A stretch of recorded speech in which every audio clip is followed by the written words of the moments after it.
la Corée du Nord, l'une des pires dictatures du monde contemporain, au milieu des années 90, alors que la famine s'abat sur son pays au point de faire plus d'1 million de morts, elle décide, alors qu'elle n'a que 17 ans, de fuir seule vers la Chine.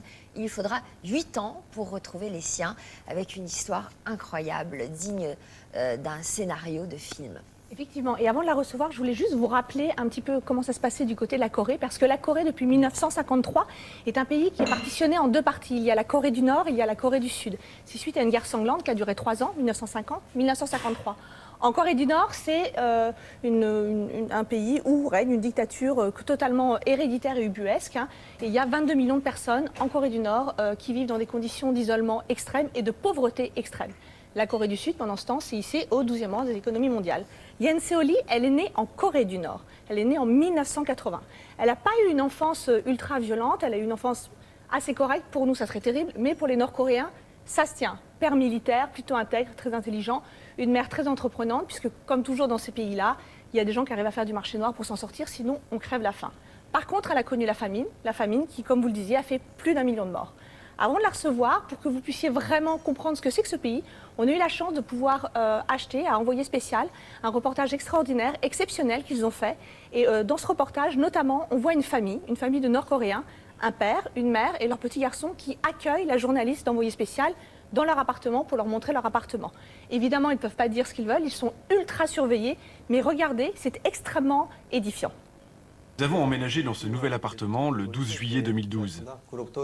À peine 2 mois plus tard, notre maréchal Kim Jong-un et sa femme nous ont rendu visite.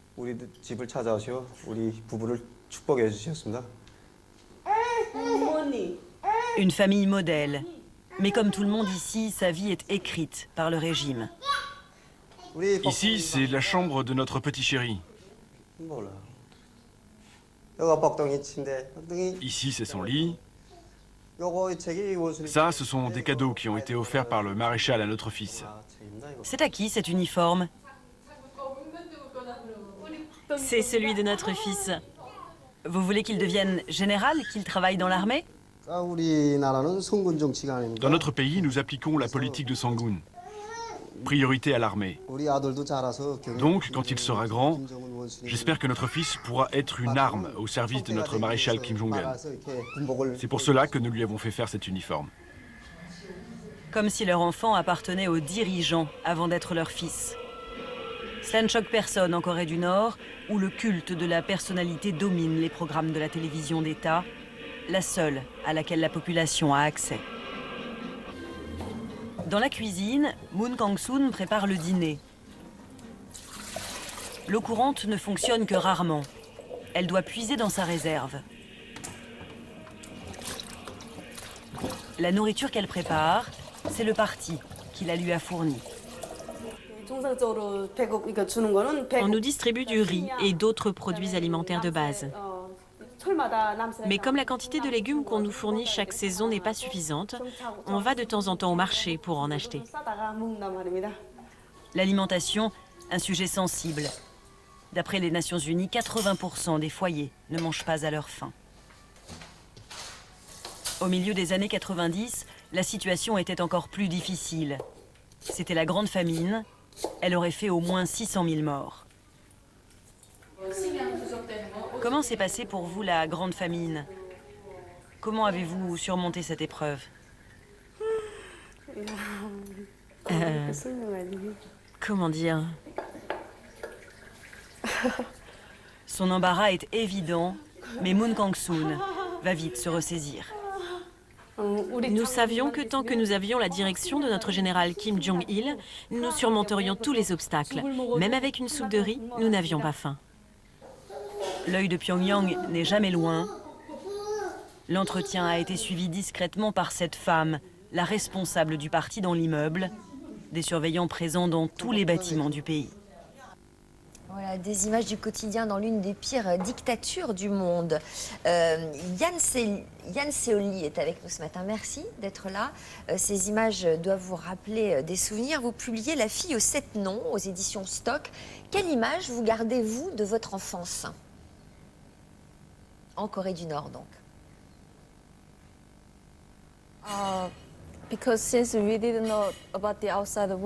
Nous ne savions rien du monde extérieur et du coup, je pensais que ma vie était heureuse. Je pensais que mon pays était le paradis. On apprenait des choses mauvaises à propos du monde extérieur. On apprenait que le capitalisme était mauvais, que les gens ne pouvaient pas aller à l'école parce qu'ils n'avaient pas l'argent pour payer les études, que les gens mouraient parce qu'ils ne pouvaient pas se payer l'hôpital aux États-Unis. Et donc, dans notre pays, tous les autres pays étaient critiqués. Avec des ennemis, en particulier la Corée du Sud et le Japon. Alors, qu'est-ce qui vous a un jour conduit à vous enfuir vers la Chine? Vous aviez quel âge? Vous n'avez pas vraiment, vous, souffert de la famine. Pourquoi êtes-vous parti?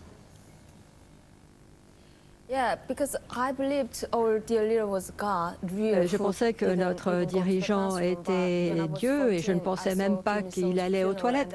Mais lorsque j'ai vu son enterrement, je me suis rendu compte à ce moment-là que notre dirigeant n'était peut-être pas un Dieu et qu'il était humain puisqu'il était mort. Et j'ai vu des gens mourir de faim dans les rues dans notre pays. Et j'ai grandi en voyant des exécutions en public. Et j'avais des sentiments mélangés. Je me suis rendu compte par la suite que nous étions des victimes. Les gens mouraient de faim. Ça n'avait aucun sens. Et j'habitais près de la frontière. Vous êtes parti à quel âge? Donc vous habitiez près J'avais de la 17 ans. frontière.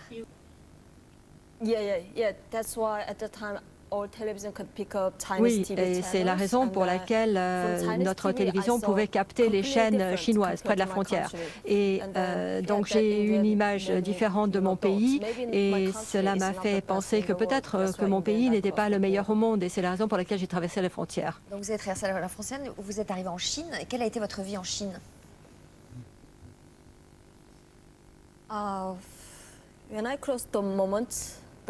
Lorsque j'ai traversé la frontière pour entrer en Chine, je ne me rendais pas compte que je ne reverrais pas ma ville natale, que je serais séparée de ma famille pendant si longtemps et qu'il faudrait que je fasse face à un monde entièrement nouveau en Chine et qu'il faudrait que je me méfie des autorités chinoises. Et le gouvernement chinois rapatriait les transfuges de Corée du Nord dans leur Vous pays. étiez considéré comme illégal et non pas comme une réfugiée politique en Chine. Oui, c'est ça. Et il y a une alliance entre la Corée du Nord et la Chine. Et donc, ils nous considéraient comme des migrants illégaux. C'est la raison pour laquelle ils renvoyaient les transfuges en Corée du Nord, même s'ils savaient qu'ils seraient exécutés en public. Et ils continuent à le faire encore aujourd'hui. Et j'ai été prise par la police chinoise. Quelqu'un m'a dénoncé à la police. C'est un miracle, j'ai pu m'échapper. Et c'est parce que je connaissais bien la langue chinoise. Après 10 ans en Chine, vous êtes allé en Corée du Sud.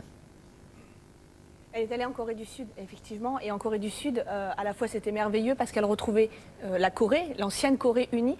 Et en même temps, ça a été un choc culturel énorme parce qu'elle croyait retrouver ses racines. Or, la Corée du Sud avait évolué d'une manière telle qu'elle s'est sentie totalement perdue. Et c'est vrai qu'en Corée du Sud, ça a été un grand choc et un choc d'autant plus grand qu'après, vous êtes un peu installé là-bas et un peu habitué. Vous avez reçu un coup de téléphone de votre famille absolument dramatique. Qu'est-ce que vous disait votre maman? Qui était restée En Corée du Nord, toute sa famille, bien sûr. Eh bien, c'est la raison pour laquelle j'ai pris un autre très grand risque des années plus tard pour faire revenir ma famille. Ma famille a eu des problèmes à cause de moi puisque j'avais quitté la Corée du Nord et ma famille était surveillée par le régime. Donc, ils étaient en danger d'être bannis vers la zone montagneuse où il est extrêmement difficile de survivre et on les les aurait laissés mourir dans la montagne. Et même les gens en ville avaient du mal à survivre. Comment survivre dans les montagnes? Donc il y avait un risque qu'ils soient envoyés là-bas. Et on avait payé des pots de vin, mais ça n'avait pas fonctionné à l'époque.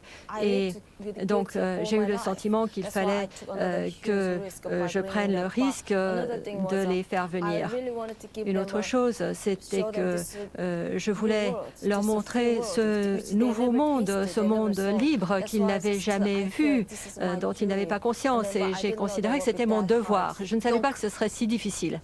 L'épopée, à ce moment-là. Donc le risque, on va le résumer. Exactement. L'épopée est absolument fantastique et elle est d'une intelligence rare, courageuse, d'une intelligence rare, parce qu'elle va faire passer sa famille pour une famille de sourds-muets. À un moment, ils vont être arrêtés pour justifier qu'ils ne parlent pas la langue. Donc elle retourne les chercher, elle les raccompagne. Mais